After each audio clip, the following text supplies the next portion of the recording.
I think I'm losing my mind, trying to stay inside the lines. It's like you're running in place. Yeah. How you keep staying the same. Yeah.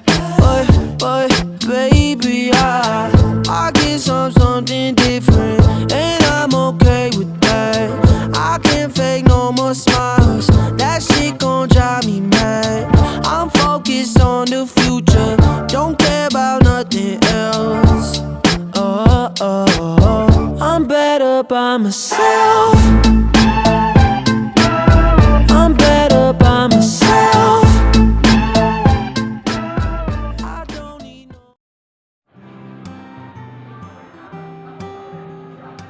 Nama saya Fadla Gidan Lubis, saya akan menjelaskan secara umum apa sih itu narkoba. Narkoba atau narkotika dan obat-obatan terlarang merupakan salah satu momok yang paling takuti dunia saat ini. Kenapa saya takuti? Karena narkoba dapat menghancurkan generasi-generasi penerus bangsa yang nanti akan menggantikan posisi-posisi pemimpin dan sosok penting yang ada dalam negara tersebut. Jika sudah terkena narkoba, penerus-penerus tersebut akan mengalami kerusakan mental dan juga karakter yang kurang baik. Makanya itu banyak negara yang sangat mencegah penerus-penerusnya menggunakan narkoba ini karena takut tidak ada yang menggantikan posisi-posisi mereka. Nah, kenapa sih narkoba atau narkotika dan obat-obatan terlarang ini dilarang? Padahal itu kan obat-obatan yang mana termasuk menjadi bagian dari medis. Memang pada awalnya narkoba ini ditemukan untuk penggunaan medis. Namun semakin berkembangnya banyak orang yang tidak bertanggung jawab menggunakannya hanya untuk kebaikan penggunaan diri sendiri, yaitu untuk mendapatkan kesenangan yang sementara berupa halusinasi yang katanya menyenangkan bagi mereka. Nah, di Indonesia sendiri kasus narkoba ini sudah sangat memprihatinkan. Menurut dari Badan Narkotika Nasional, penghuni lapas di Indonesia ada 260.000 dan 115.000 diantaranya merupakan narapidana dari kasus narkoba. Sudah hampir setengah dari penghuni lapas tersebut. Bisa kita simpulkan, Indonesia itu memang sudah sangat krisis narkoba dan sangat disayangkan sekali.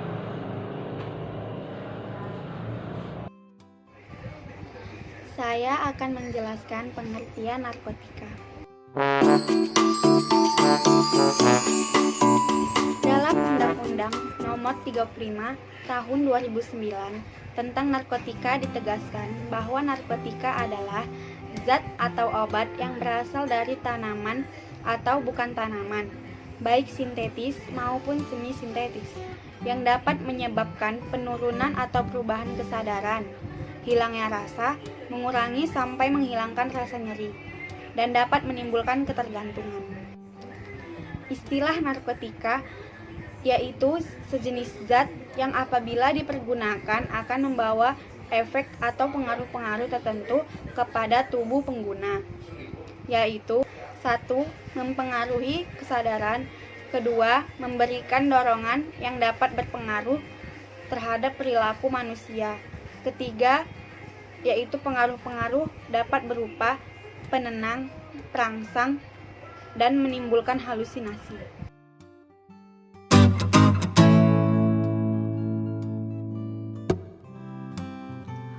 Saya Tranda Sibuan. Di sini saya akan menjelaskan apa itu psikotropika dan obat golongan stimulan. Psikotropika adalah zat atau obat yang bekerja menurunkan fungsi otak secara merangsang susunan saraf pusat, sehingga menimbulkan reaksi berupa halusinasi, ilusi, gangguan cara berpikir, perubahan perasaan yang tiba-tiba, dan menimbulkan rasa kecanduan pada pemakainya. Jenis obat-obatan ini bisa ditemukan dengan mudah di apotek, sehingga banyak pengguna yang mengonsumsi obat-obatan tersebut tanpa izin dari dokter. Padahal pemakainya tidak boleh sembarangan karena termaksud dalam obat terlarang. Berdasarkan pada resiko kecanduan yang dihasilkan, golongan psikotropika dibagi menjadi 4 diantaranya, yaitu 1. Psikotropika golongan pertama.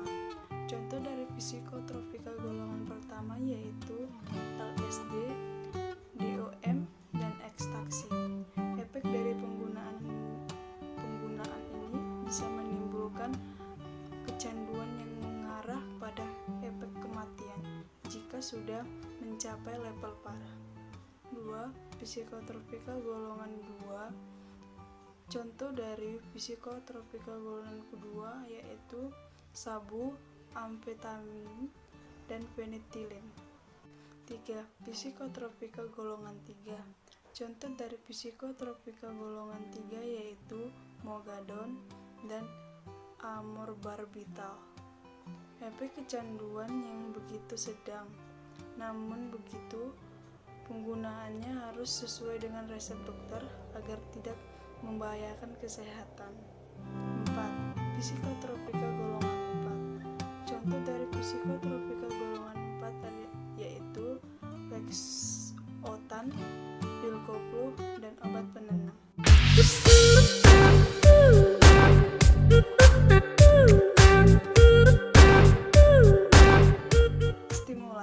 Stimulan adalah obat-obatan yang menaikkan tingkat kewaspadaan dalam rentang waktu singkat. Stimulan biasanya menaikkan efek samping dengan menaikkan efektivitas, dan berbagai jenis yang lebih hebat seringkali disalahgunakan menjadi obat yang ilegal atau dipakai tanpa resep dokter. Yang termasuk golongan stimulan adalah kokain, amfetamin dengan tipe seperti sabu, nikotin, kafein, katenone, dan lainnya. Stimulan kadang-kadang dipakai untuk menopang ketahanan dan produktivitas dan juga menahan nafsu makan. Obat golongan halusinogen atau obat penghayal. Obat ini menyebabkan timbulnya halusinasi atau khayalan. Halusinasi adalah sesuatu yang dapat dirasakan seseorang tetapi pada kenyataannya tidak. Contoh jenis obat ini adalah ganja, marijuana, dan LSD atau lysergic acid dialamin. Contoh obat penghayal adalah morfin dan amfetamin. Narkotik golongan depresan mempunyai efek yang dapat menimbulkan depresi. Obat-obatan tersebut mempengaruhi otak dan saraf pusat. Aktivitas obat tersebut mempengaruhi dan dapat membantu mempercepat tidur atau menenangkan pikiran. Contoh obat-obatan golongan depresan antara lain barbitura, inhalan, pil beka, dumolid, rohypnol, magadon, madras, valium, dan metaqualon. Assalamualaikum warahmatullahi wabarakatuh. Perkenalkan, nama saya Meli Swaida. Di sini saya akan menjelaskan sedikit tentang zat adiktif. Zat adiktif adalah zat yang mampu memengaruhi kinerja fungsi biologis dan menyebabkan ketergantungan. Tingkat ketergantungan bisa bervariasi, mulai rendah sampai sangat kuat yang sulit untuk dihentikan. Bahkan saat dihentikan, pengguna zat adiktif akan merasakan sesuatu yang tidak nyaman, bahkan sangat kesakitan. Itulah mengapa Indonesia gencar sekali mengadakan program Say No to Drugs. Zat adiktif ada dua macam. Ada zat adiktif terbagi dua macam. Saya menyebutkan satu. Zat adiktif bukan narkotika dan psikotropika. Zat adiktif bukan narkotika, psikotropika justru datang dari keseharian masyarakat Indonesia. Apa saja itu? Yang pertama itu kafein. Kafein adalah zat adiktif yang terdapat di dalam kopi dan teh. Yang kedua itu nikotin. Nikotin merupakan zat adiktif yang ditemukan di dalam tembakau. Perkenalkan, nama saya Iqbal Maulana Syirain. Di sini saya akan menjelaskan dampak penyalahgunaan nafza. Penyalahgunaan nafza, baik secara alamiah maupun sintetis, memberikan dampak buruk terhadap tubuh, kejiwaan, atau sosial bagi pemakainya. Adapun dampak buruk bagi tubuh terhadap penyalahgunaan nafza: 1. Pengaruh terhadap sistem regulasi. Penyalahgunaan nafza terhadap setiap orang berbeda-beda, tergantung pada jenis yang digunakan, dosis yang dipakai, dan cara pemakaiannya. Adapun dampak terhadap sistem regulasi: 1. Terhadap sistem saraf. Contohnya, pemakai narkoba biasanya akan mengalami kemunduran daya pikir, lemah ingatan, pelupa, dan suka berhayal atau halusinasi. 2. Pemakai nafza biasanya akan mengalami kecanduan dan ketergantungan terhadap narkotika secara fisik dan psikis. Yang ketiga, penghentian narkoba terhadap pemakai narkoba akan menimbulkan gejala sakau. 2. Dampak kejiwaan. Dampak kejiwaan yang ditimbulkan oleh narkotika dan psikotropika dapat berupa bermacam-macam gangguan, seperti gangguan jiwa berat, depresi, melakukan kekerasan, dan kerusakan tidak peduli terhadap sekeliling. Kesimpulannya adalah narkoba merupakan barang yang sangat berbahaya yang dapat merusak seseorang menjadi lebih buruk baik secara kesehatan dan sosial. Semoga kita senantiasa terhindar dari narkoba dan mari kita isi waktu luang kita dengan hal-hal yang lebih bermanfaat.